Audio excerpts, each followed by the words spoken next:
Hello folks, it's me, RH131, and we're back again with World of Tanks Blitz. Now today's video is going to be a little bit different than normal. I'm finally able to get back to my normal idea of recording videos, and today we're going to be looking at some of the tanks available in the current event grind.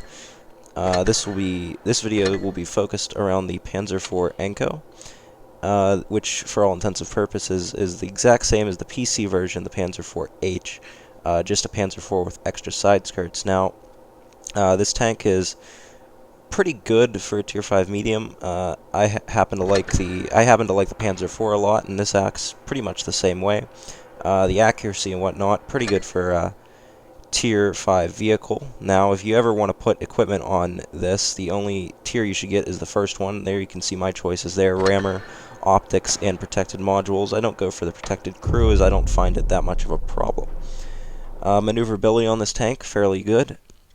Has a decent top speed, and the armor on it is, for the most part, not there. However, these side skirts do work. If you watched the video I did on the KV2, that 3-minute clip one, a couple days ago, you could see whenever I was fighting the Panzer IV-S, which is, for all intents and purposes, the same as this tank, except with a different turret. It has the side skirts. The reason I couldn't shoot him in the side was because of his side skirts. So if you take HE rounds in the side on this tank, they will do less damage, and the heat rounds, however, will probably still penetrate you, unless you get him at a steep angle. Now, what you just heard there is one of the main downsides of this tank, besides the actual stats downsides, because somebody at Wargaming thought it was a great idea to put the actual voices of whatever the hell this anime thing was into the tank.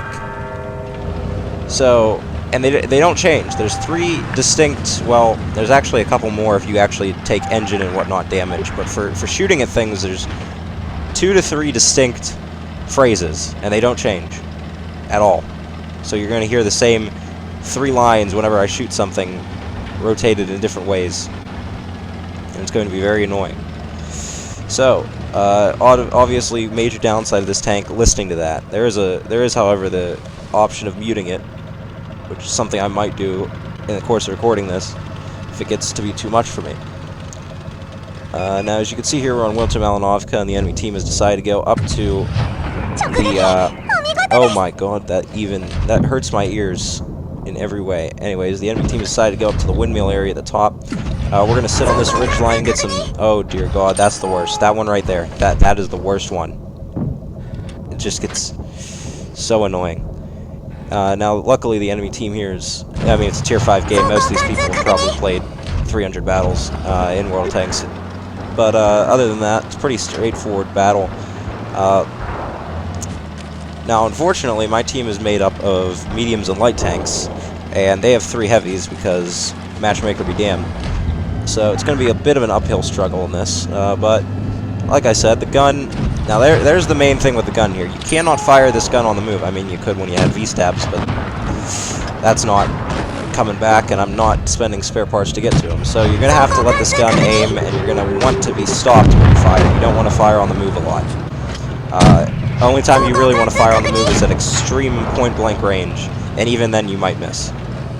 Now we're going to farm some on this Excelsior here. The reason we were able to penetrate that is he's backed up on the hill like that, his engine deck showing, and the deck armor on top of tanks is very, very lightly armored, especially at this tier.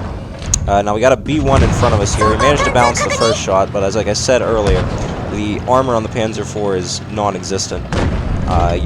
Do not expect to use anything. Even the turret armor is not anything that you should trust to bounce shots.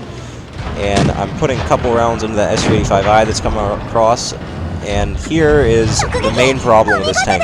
That is a regular Panzer IV, and he's using the 105mm derp howitzer. And the problem with the armor on this is that tank right there, that Panzer IV, and that's why you see me not rushing him here. I'm trying to pull back and bait his shot, because that gun can do a lot of damage. It's the gun on, it's derp guns at this tier that you have to watch out for when you're playing this tank. The guns on the Panzer IV, the 105 howitzer on the M4 Sherman, these are what you want to be watching out for, and you don't want to take hits from those because they will leave a nasty mark on your hit points.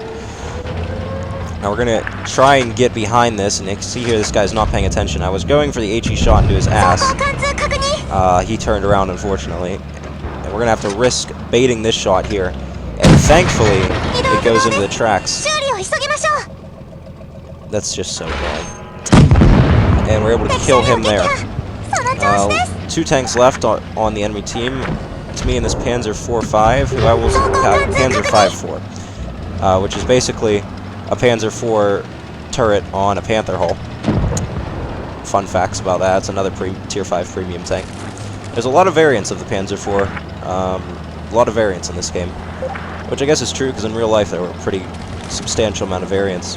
Now the last tank left alive is an A-20. Saw him earlier. He's a one-shot kill wherever he went. Now we last saw him over by the carcasses of the T1 Heavy and the Leopard over there in that corner. And we're going to see if he's moved at all. I don't spot him there. And this is another thing. The view range on this tank, it's a Tier 5 machine. It's not very high. And so that is why when we drove by that earlier we didn't see it. But, yep, he's AFK. Because why bother staying to finish? Well, I guess it was an A-20, but still. Why bother to finish a battle when you can just go AFK? And that is going to be a very good result there. As you can see, 2200 damage, high caliber, Confederate, second class mastery. I've played this tank for a very long, substantial amount of time, so I've gotten to master it pretty well. Once you get the hang of it, it pretty much plays exactly like a Panzer IV. Now the grind itself, as you can see here, there's all 3 tanks from the GUP line that you can get, along with some added bonuses that you can get by platooning. I am going to get, even though I already have the Anko and the Kuro, I'm going down those just to get the whatever you get. It's either credits or gold from researching them again, because why not? Why the hell not? And then I'm going to work on the Hetzer. Now the Kuro and the Hetzer will be getting their own separate videos, probably same length-ish, 7 minutes, in the coming days. Once I get it, mainly the Kuro and the Anko can be got for XP. The Hetzer can be got with, you have to do the missions, that's the mission one. And then there's a lot of these nice commendation tokens for premium time. You can get, I think, 8 days in total if I did the math right. 8 days of premium, or no, 4 days, because it's 80 divided by, yeah, it's 4 days. And then you get a bunch of spare parts. So I would recommend, if you want to get only the Hetzer, the fastest way would be to research all the way down the XP in the Anko line, if you already have it, and go down that back alley, down the far right side, and research it. Now here's the platooning. Judging from some games I platooned with earlier, I was platooned with Snow Fox, and I have to confirm with him, but I think the total amount is 1350 on any game, regardless of damage done or whatnot. I'm not sure if that changes up or down with tier. It might. I would have to do some more researching of that, and I'll get back to you on that in the Kuro video, which will either come out later today or tomorrow, depending on what I can get some actually decent gameplay in it. And then the Hetzer should be coming out within the next 2 days, because I'm going down the long way just because I want the spare parts for it. But other than that, that should be coming out in the next few days. And here is your generic, what you can look for, some missions that I had in Tier 10. If you're running Tier 10, you should expect to get the, if you complete every mission in Tier 10, you should expect to get the Hetzer in about 3 days, 3 to 4 days, depending on your mission count. And that's going to do it for this gameplay / review of the Anko. If you can bear with that crew voice, then it is actually a pretty decent tank. And thankfully, I can confirm that the Kuro does not have that same voice, and that's going to make that video a lot less painful to make. And that's going to be all for right now. Hopefully I'll get that next video out sometime this afternoon, and I will see you next time.